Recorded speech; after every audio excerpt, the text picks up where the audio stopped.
Mix story lower میں آپ سب کو خوش آمدید ہے ناظرین کرام۔ آج کی جو 125 کا ٹریلر ہے، اس کے اندر جو دکھایا گیا ہے وہ ملہن کے خلاف کیس کی سماعت کے بارے میں ہے، کیونکہ سلطانہ نے جو پلاننگ کیا ہے اس کے اندر ملہن کو پھنسایا ہے، کیونکہ اسما کو ملہن نے ایک خنجر دیا ہوتا ہے جس سے وہ اپنے آپ کو بھی زخمی کر لیتی ہے اور اسما کو بھی مار دیتی ہے۔ تو عثمان کہتا ہے کہ بینگے خاتون اگر حقیقت نہیں بولیں گی تو ہم تلوار سے لڑیں گے۔ دوسری طرف آختمور کو بھی دیکھ سکتے ہیں کہ وہ بھی کہہ رہا ہے کہ بینگی اماں اگر حقیقت بتا دیں تو اس سے ملہن خاتون بچ سکتی ہیں۔ بالا بھی ان کے پاس گئی ہوتی ہیں لیکن بینگے خاتون یہ نہیں مان رہی ہوتی کہ میں ملہن خاتون کے اس کی طرف سے بولوں۔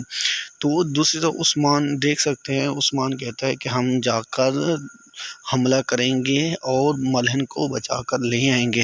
اور دوسری طرف آپ دیکھ سکتے ہیں عثمان گیا ہوا ہوتا ہے بازار، اور جتنے بھی سلطنت کے آدمی ہوتے ہیں ان کو گھسیٹا ہوتا ہے، اور بینگے خاتون کہتی ہیں اگر میں نے حقیقت بتا دی تو آلچی چیک پھنس جائے گی۔